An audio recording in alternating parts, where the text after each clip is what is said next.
biasanya kalau langkah dari puskesmas kalau udah ada epidemi kayak gitu gimana tuh Bu? Luas ya Pak? Luas sekali. Karena secara umum mungkin teman-teman di luar sana taunya tuh kearsipan tuh cuma terkait surat, Betul. ya, Pola hidup bersih sehatnya itu seperti apa? bangunan, kebudayaan itu juga termasuk kearsipan ya Pak? Iya. Jadi lebih baik kita mencegah dibanding Iya, mengobati. Kemudian termasuk juga rekaman yang ada di pesawat yaitu black box. Black box. Iya. Itu banyak jentik-jentik Jentik-jentik nyamuk nyamuk. yang bisa menyebabkan. Karena kalau nyamuk itu kan biasanya ke air yang bersih. Halo semuanya, selamat siang. Sekarang Raffi udah kedatangan materi ini buat kita ngobrol-ngobrol santai bareng, ngobrol-ngobrol berilmu dan insya Allah bakal asik banget bareng Dokter Leni. Boleh kenalin diri dong Dok buat teman-teman di sana. Ya. Hai, Assalamualaikum warahmatullahi wabarakatuh. Waalaikumsalam. Perkenalkan, saya Dr. Leni dari Puskesmas Majasari. Saya di sini sebagai narasumber. Kita sih ngutip tentang PHBS, Pola hidup pola sehat. hidup bersih dan sehat. Kenapa ditekankan itu? Karena ini kan boarding school. Kita berharapnya kalau boarding school itu pola hidup dan kebersihannya terutama yang kita tekankan itu kan, untuk berperilaku hidup bersih dan sehat. Oke, berarti sekarang kalau kita mulai podcast ngobrol-ngobrol bareng, gak ganggu ya Bu ya? Ya, Oke, insya Allah. sekalian sharing ilmu sama teman-teman lain di sana ya. Ya. Oke Bu, jadi sebenarnya kalau perbedaan pola hidup bersih dan sehat di sekolah asrama sama yang nggak di sekolah di asrama tuh yang paling ditekanin tuh di bagian mananya Bu kira-kira? Kalau di asrama itu kan kita segala sesuatu campur Iya, ya, bersama ya. bersama. Jadi intinya kebersihan diri sendiri dulu. Kebersihan diri sendiri yaitu dari perlengkapan segala macam, alat tidur, alat makan segala macam kita nggak tahu. Karena kalau di boarding school Boarding ini school. kita nggak pernah tahu juga kalau anak ini misalnya sakit apa. Makanya peralatan juga kita harus punya sendiri. Nah, untuk diri sendiri. Iya. Nah, terutama sih itu. Kalau di rumah kan kadang kita berharap karena ada orang tua Iya, ya, benar. hanya kebersihan diri sendiri aja. Sedangkan kalau di sekolahan kita sama-sama dari lingkungan, kebersihan lingkungan, terus dari makan. Biasanya orang yang di boarding school itu kadang, apalagi misalkan menu makanan, Iya. menu makanan nggak sesuai, jadi mau malas makan. makan. Terus malah jajan. Nah, dari jajanan juga kita harus menekankan juga jajanan yang sehat itu yang seperti apa. Jangan asal kenyang tapi nggak sehat. Kebanyakan seperti itu. Jadi dari jajanan juga kita harus bisa pilih-pilih mana yang sehat, mana yang enggak. Karena itu salah satu perilaku hidup sehat juga. Kalau misalnya nih Bu, Raffi kan alumni pesantren juga Bu ya. Lihat-lihat pesantren teman-teman yang lain, cuma alhamdulillah sih kalau CBBS enggak. Misalnya ada satu teman kena skabies nih Bu, itu biasanya bakal banyak buat yang kena. Penyebaran skabiesnya kan cepat. Betul. Biasanya kalau langkah dari puskesmas kalau udah ada epidemi kayak gitu gimana tuh Bu? Nah, kita biasanya kan kita pertama obati, kita cari tahu dulu anak ini di pesantren atau di rumah. Nah, nanti kita datangi ke rumahnya, kita lihat keadaan rumahnya. Kalau rumah nih, kita lihat keadaan rumahnya seperti apa. Dilihat PHBS di rumahnya itu, pola hidup bersih sehatnya itu seperti apa. Apakah dari cara apa kayak biasanya kalau skabies itu tungau kan, penyebabnya penyebabnya tungau. Dia itu bisa satu rumah kena karena si tungau biasanya kayak spray misalkan jarang diganti atau digantinya seminggu sekali. Terus si kasurnya sendiri, nah tungau biasanya nyumpet di kasur atau di kalau tempat tidur yang pakai kayu atau pakai itu di situ. Itu kita tanya apa sering dijemur kasurnya, terus dari karpet tikar kayak gitu. Nah kalau di boarding school sama spraynya sering diganti apa tidak. Terus kan ada kasur ya, dapat kasurnya sering dijemur nggak pas hari libur. Kan bisa tuh hari libur kita jemur dulu. Terus anduk jangan sampai tukar-tukaran atau ganti-gantian bareng-barengan gitu ya. Iya benar. Untuk di pesantren biasanya kalau misalkan anduk kita basah pinjam yang lain. Iya, nah itu penyebabnya biasanya nanti kena bakal nyebar. Tuh. Nah, teman-teman berarti mulai sekarang nih buat teman-teman yang di rumah atau di pesantren harus lebih diperhatikan lagi ya Bu ya terkait Iya, kebersihan, kebersihan. kesehatannya. Apalagi kalau kita hidup di asrama, Mm-mm, interaksinya erat setiap hari ketemu sama teman-teman. mm-mm. Kalau udah mulai ngerasa gatal-gatal ya Nah, Bu ya.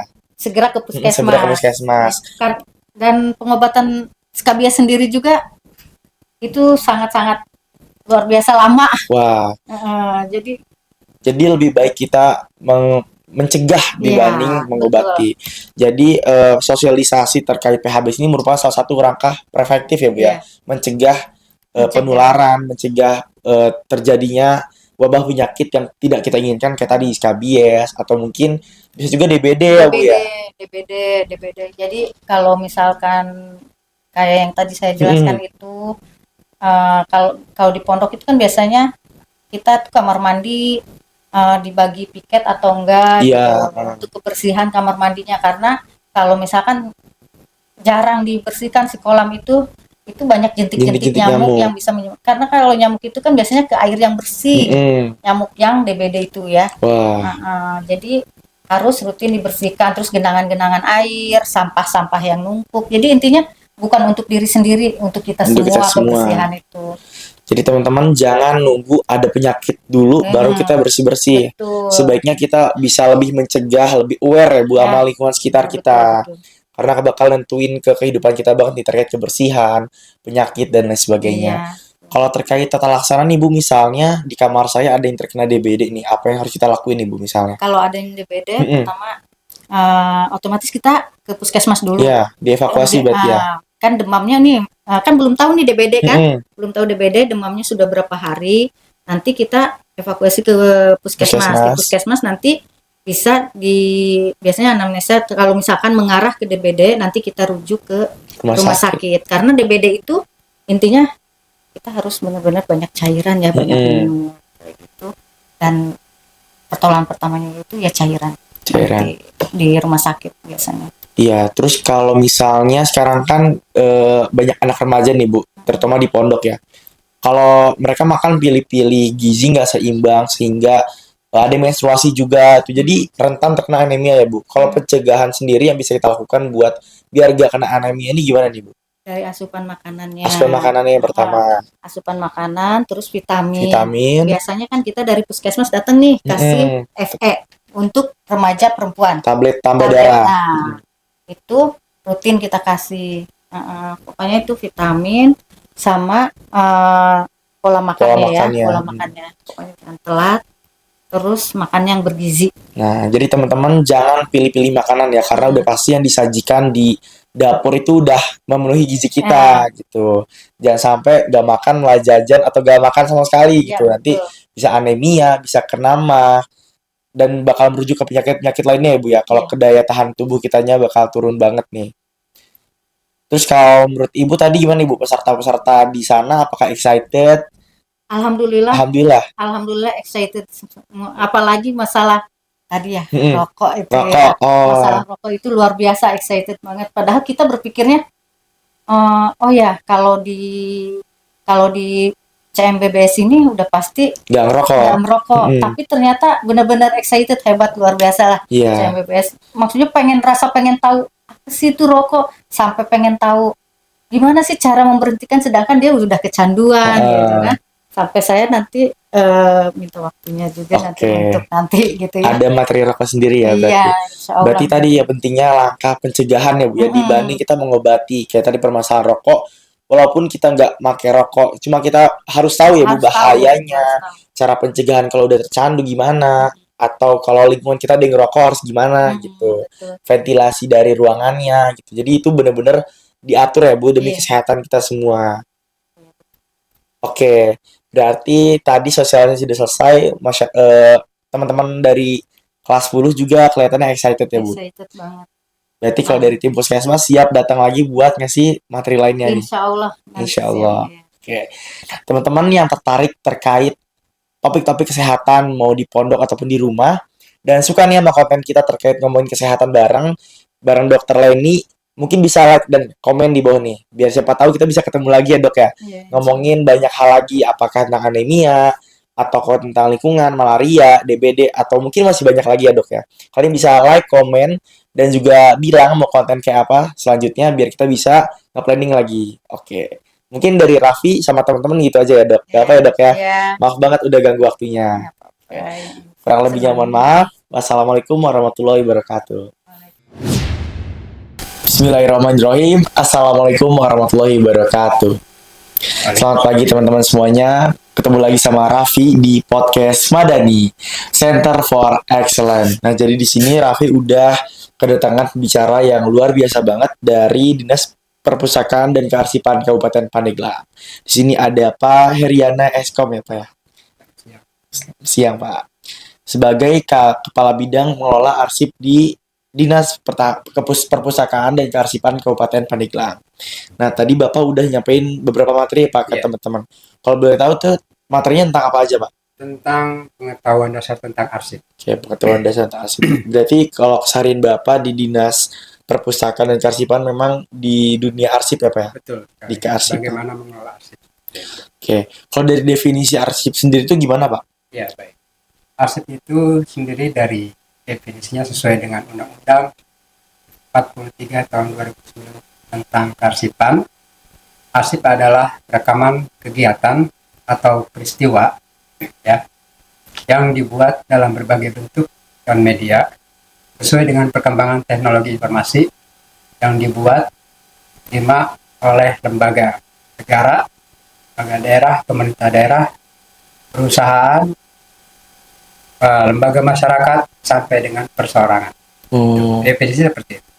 Berarti kalau Raffi lihat dari definisi ini cukup luas ya Pak? Luas sekali. Karena secara umum mungkin teman-teman di luar sana taunya itu kearsipan itu cuma terkait surat, ya proposal, padahal bangunan, kebudayaan itu juga termasuk kearsipan ya Pak? Iya, jadi kita harus merubah mindset bahwa arsip itu bukan hanya selembar kertas, surat ya. Seperti definisi tadi adalah rekaman kegiatan dalam berbagai bentuk. Nah, sebagai contoh sekarang podcast ya. Nah, ini adalah arsip. Ini digital ya kan. Video, CCTV, ya. Foto kita tiap hari selfie di media sosial. Kemudian rekaman suara. Kemudian termasuk juga rekaman yang ada di pesawat yaitu black box. Ya. Itu termasuk dalam kategori arsip. Jadi jangan sampai nanti setelah rekan-rekan tahu, adik-adik tahu, arsip itu hanya kertas. Wah, iya benar teman-teman. Ternyata arsip tuh luas dan krusial banget teman-teman. Mulai dari rekaman suara, ya Pak, video tadi black box. Saya jadi penasaran Pak, sebenarnya seberapa penting sih Pak arsip tuh?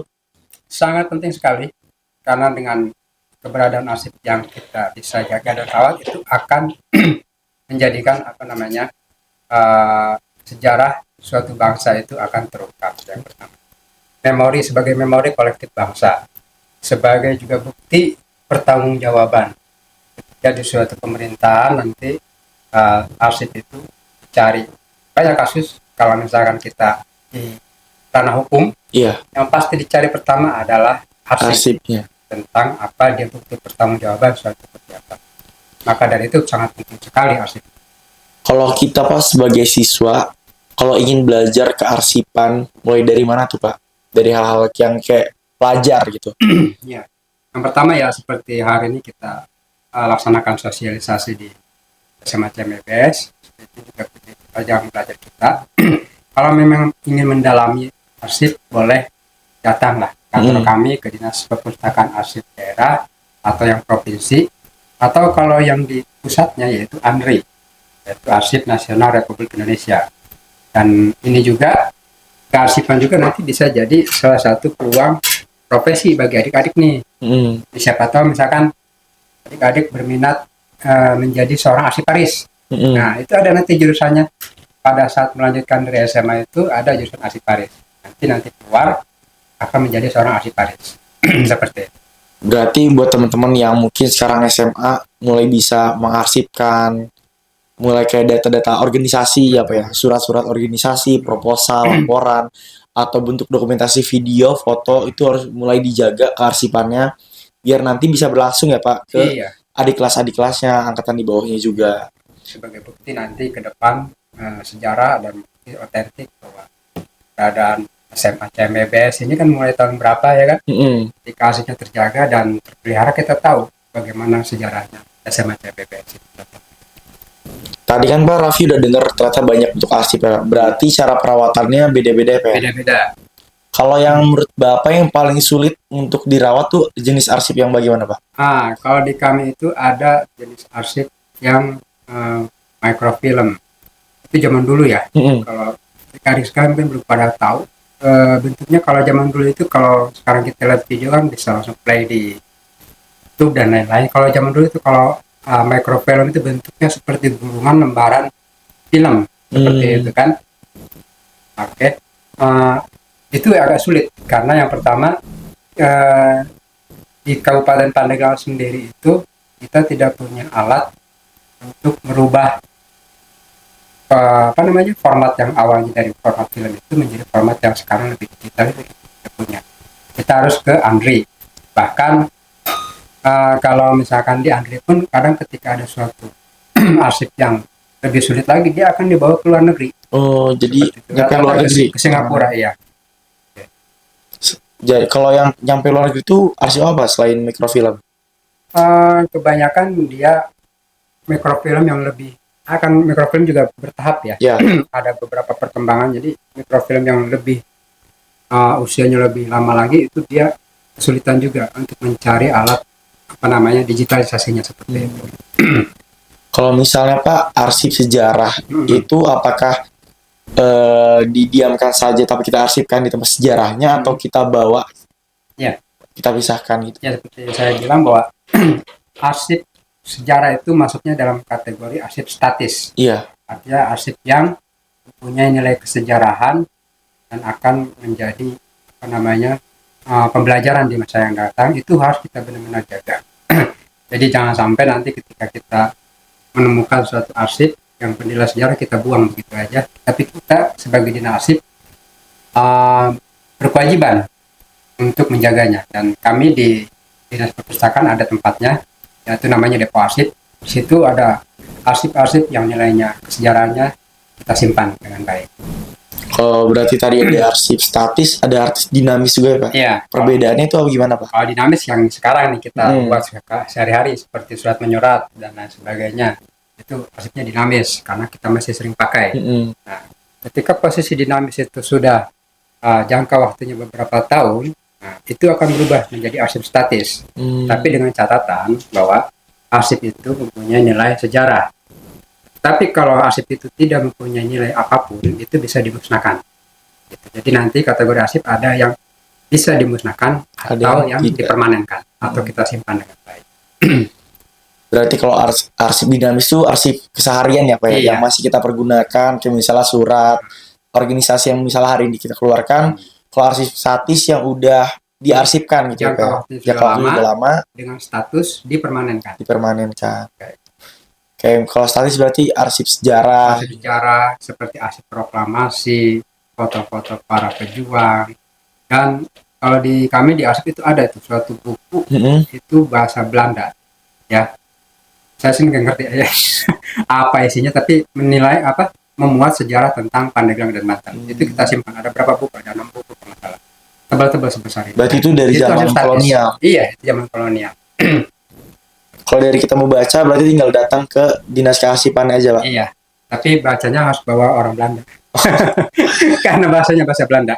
Buat teman-teman yang tertarik buat lihat arsip-arsip ada apa aja di Pandeglang, atau mungkin di kota-kota mereka juga Pak, bukan di Pandeglang aja, di Kota Serang, di Cilegon, di seluruh Indonesia bisa datang ke Dinas Kearsipan dan perpustakaannya masing-masing. Pasti ada arsip-arsip yang bernilai sejarah ya Pak ya, buat teman-teman yang suka sejarah. Berarti tadi yang udah kita dengerin, ternyata kearsipan ini memuat hal-hal yang krusial banget buat negara teman-teman. Kalau di Pandeglang sendiri kearsipannya berarti rapi ya Pak ya? Insya Allah. Tapi terjaga. Jadi teman-teman yang mau lihat kearsipan terkait daerahnya masing-masing bisa datang ke Dinas Kearsipan dan Perpustakaannya nih. Setelah itu mungkin kita bisa nyampe sini aja kali ya Pak ya. Buat teman-teman yang tertarik buat konten selanjutnya terkait kearsipan, bisa langsung komen atau mungkin datang ke kantor kearsipan dan perpustakaan di Kabupaten Pandeglang. Itu ada di mana Pak? Itu lokasinya tepat di depan alun-alun. Oh, depan alun-alun di depan Sebelah gedung pariwisata. dekat mall pelayanan publik ya, Pak ya? Enggak, seberangnya. Oh, di Jadi seberangnya. kalau mau pelayanan publik itu di bagian barat, kalau kita di bagian Oke. Teman-teman, buat yang pengen baca buku Belanda atau hal-hal menarik lainnya, langsung aja datang ke Dinas Kearsipan kalian masing-masing. Pasti bakal banyak hal-hal menarik yang bakal banyak kita tahu ya, biar mindset kita berubah nih. Ternyata kearsipan itu bukan cuma surat, buku aja, ternyata banyak hal-hal lain yang lebih menarik di kearsipan. Ya mungkin segitu aja kali Pak dari kita. Kurang lebihnya mohon maaf teman-teman. Sampai ketemu lagi di episode selanjutnya. Wassalamualaikum warahmatullahi wabarakatuh. Waalaikumsalam. Terima kasih Pak. Sama-sama.